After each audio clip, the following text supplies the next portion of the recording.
Hi, Dr. Morad. Welcome. Great to have you on this program. Talk a little bit about what you are doing in India as Consul General. Yeah, I'm responsible for whole West India as Consul General, and it means the destinations where more than 2/3 of German investments are going. Within my area, I have more than 1,200 German companies who are engaged there with India. I have the world's largest chamber of commerce, the Inter-German Chamber of Commerce, which is located in Mumbai. I have many representative offices from German regions, for example, also Rhine-Main, for example, Hamburg, because they are looking for special relations, Baden-Württemberg.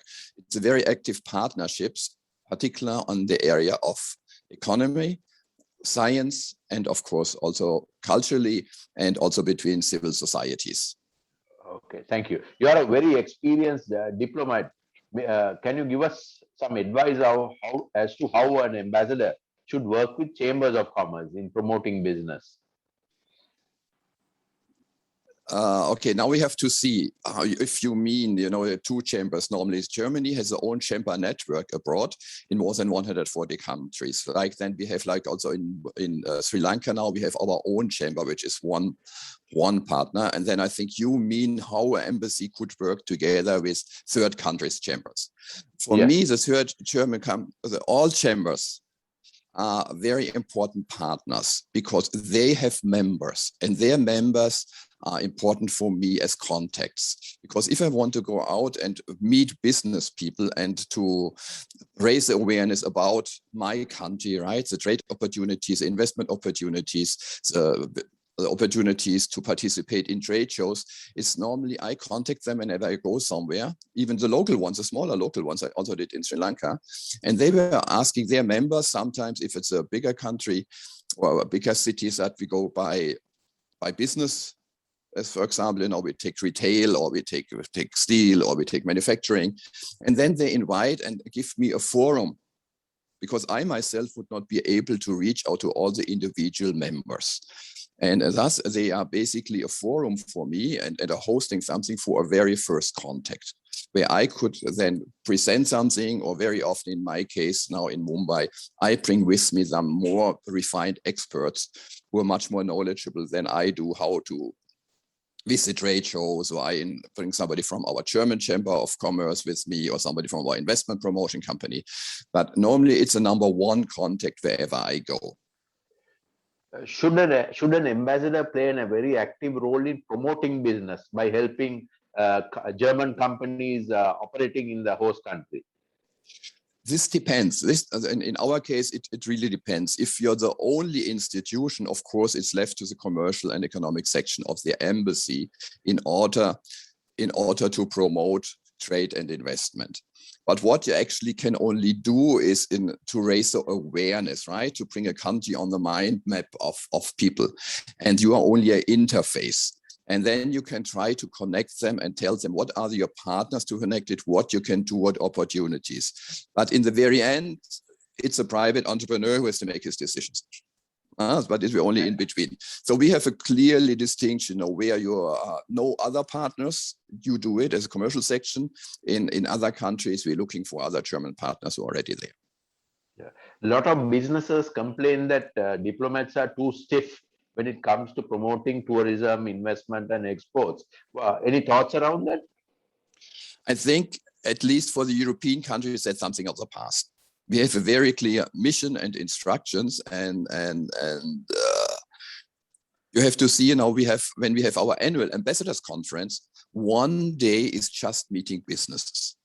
It's just meeting businesses. This is something of the past. And as you see myself, I have an MBA, right? And they hired people like me too. And I have been ambassador, of course, but I have always been all my life in more posts with focus on economic and business oriented countries. My final question to you: what advice would you offer a young diplomat to become more relevant and current in the current context? You mean in the context of what? Politically, socially, economically? Politically, socially, economically, and also to be respected. I think, first of all, you are not an individual which is basically swimming alone in an ocean. No, you have your institution. It's not up to the individual diplomat, but first of all, it's up to your Ministry of Foreign Affairs. It's up to how they train them, how they support you, and in the very end, you get targets, like in business, you get targets what to do, right? We have a mission statement which every country has to do. This has to come out of your ministry first of all. And then, of course, how well you're doing, of course, depends a lot on your personality, how open you are. But normally, the diplomatic and foreign services look for persons who are open, persons who are easy to contact, right? And outgoing persons, that shouldn't be a problem. But normally you have your goal set of targets, what to reach in these years, and what is the mission's main focus to do. And it should come from home first. Okay.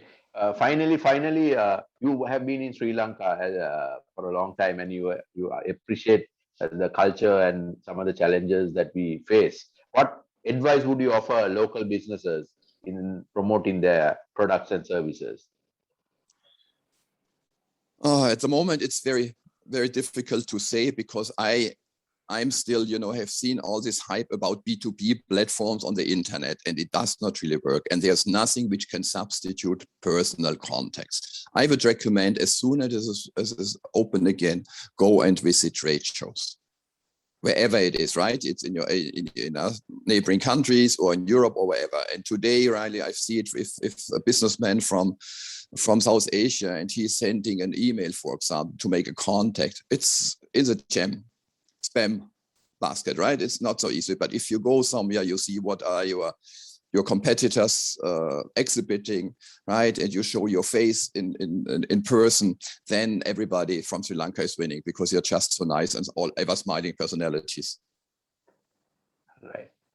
Thank you, Dr. Morhard.